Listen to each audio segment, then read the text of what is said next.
Pernahkah kamu membayangkan dunia tanpa tikus? Ya, hewan kecil berbulu abu-abu yang sering bikin kita lompat dari kursi.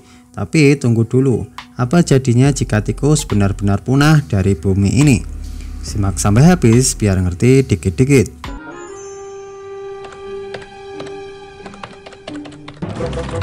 Tikus seringkali hanya dianggap sebagai hama. Mereka mencuri makanan, menggerogoti kabel, menyebarkan penyakit, bahkan jadi momok di dapur dan gudang. Tapi di balik reputasi buruk itu, mereka punya peran penting dalam ekosistem dan sains. Di dunia ini ada lebih dari 60 miliar tikus dan mereka bisa ditemukan hampir di mana saja cuy. Dari pedesaan, kota besar, laboratorium hingga ladang pertanian. Mereka adaptif, cepat berkembang biak dan cerdas. Dalam banyak hal, tikus adalah survivor sejati.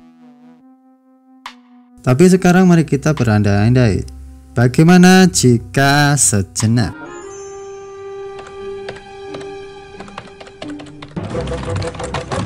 bayangkan suatu pagi manusia bangun dan semua tikus lenyap.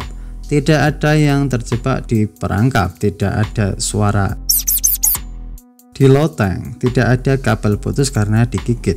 Dunia tampak lebih bersih dan tenang. Para pemilik rumah senang, tukang listrik bersyukur, restoran bebas inspeksi mendadak karena jejak tikus. Kemenangan bukan? Tapi euforia ini tidak bertahan lama. Tikus bukan cuma musuh manusia, mereka juga makanan bagi banyak hewan lain. Ular, burung hantu, elang, rubah, bahkan beberapa spesies kucing liar sangat bergantung pada tikus sebagai sumber protein utama. Ketika tikus menghilang, rantai makanan alami terganggu. Burung hantu mungkin akan beralih memangsa burung kecil lain, membuat populasi burung berkicau semakin menurun. Ular akan mencari mangsa lain, bisa jadi menciptakan ketidakseimbangan ekosistem yang lebih luas. Rubah kelaparan, kucing liar menjadi lebih agresif dan kita pun menghadapi efek berantai yang tak terduga cuy.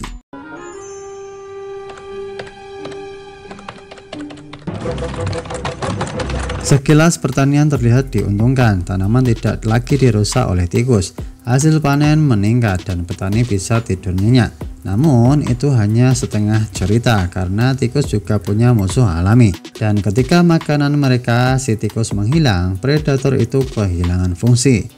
Ular dan burung pemangsa tikus yang dulunya membantu menjaga keseimbangan di ladang bisa punah atau mengubah pola makan.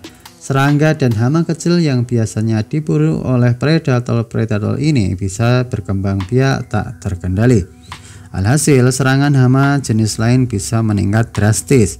Tikus hilang, tapi bukan berarti ladang aman. Justru muncul masalah baru cuy.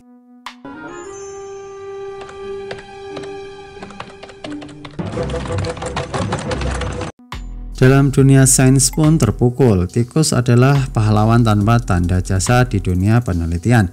Sekitar 95% hewan yang digunakan dalam uji coba laboratorium adalah tikus dan mencit. Mereka membantu para ilmuwan menguji obat, memahami genetika, bahkan menemukan terapi untuk kanker dan Alzheimer. Tanpa tikus, para peneliti harus mencari alternatif. Tapi tidak semua hewan punya struktur biologis yang sedekat tikus dengan manusia. Biaya meningkat, waktu riset jadi lebih lama, dan perkembangan sains bisa melambat drastis. Vaksin yang kamu pakai hari ini mungkin ditemukan berkat tikus cuy.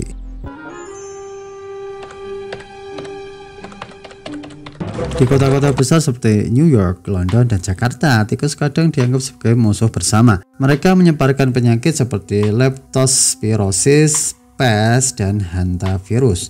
Tapi ketika kita menghapus mereka dari peta, kita juga menghapus bagian penting dari ekosistem urban. Tikus kota berperan dalam daur ulang limbah. Mereka memakan sisa makanan, membantu mengurangi tumpukan sampah organik. Tanpa mereka, volume limbah bisa meningkat, menarik hama lain seperti kecoa atau lalat, dan menciptakan masalah kesehatan baru.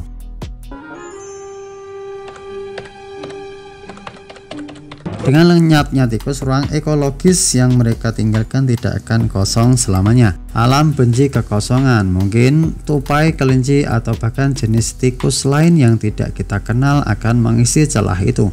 Bisa jadi mereka lebih agresif, lebih cepat berkembang biak, dan lebih susah dikendalikan. Bayangkan kecoa beradaptasi menjadi dominan dalam memakan limbah rumah tangga, atau burung-burung kota menjadi predator mini yang agresif. Dunia bisa jadi jauh lebih liar dan tidak terduga, cuy.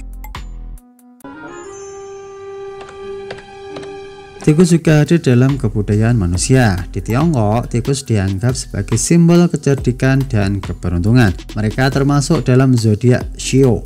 Dalam cerita-cerita rakyat dan animasi populer, tikus adalah makhluk yang licik namun cerdas. Jika tikus-tikus punah, kita bukan hanya kehilangan spesies, tapi juga kehilangan bagian dari identitas budaya yang telah mengakar selama ribuan tahun. Jadi, bukankah kita bisa hidup lebih baik tanpa tikus? Jawabannya bisa, tapi dengan risiko yang besar. Baliknya, bukankah lebih bijak jika kita belajar hidup berdampingan secara cerdas? Pengendalian populasi tikus dengan cara berkelanjutan, seperti pengelolaan sampah, teknologi ultrasonik, predator alami, bisa jadi win-win solution. Kita menghindari kerugian besar sekaligus menjaga keseimbangan alam. Di akhir hari, tikus adalah representasi dari daya tahan. Mereka bertahan dari zaman dinosaurus, wabah besar, dan urbanisasi brutal.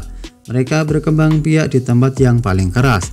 Dan mungkin dalam cara mereka sendiri yang menjengkelkan, mereka mengingatkan kita bahwa hidup tak selalu soal menjadi kuat, tapi soal menjadi adaptif.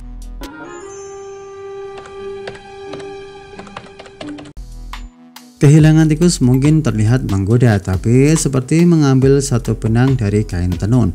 Efeknya bisa menyebar kemana-mana.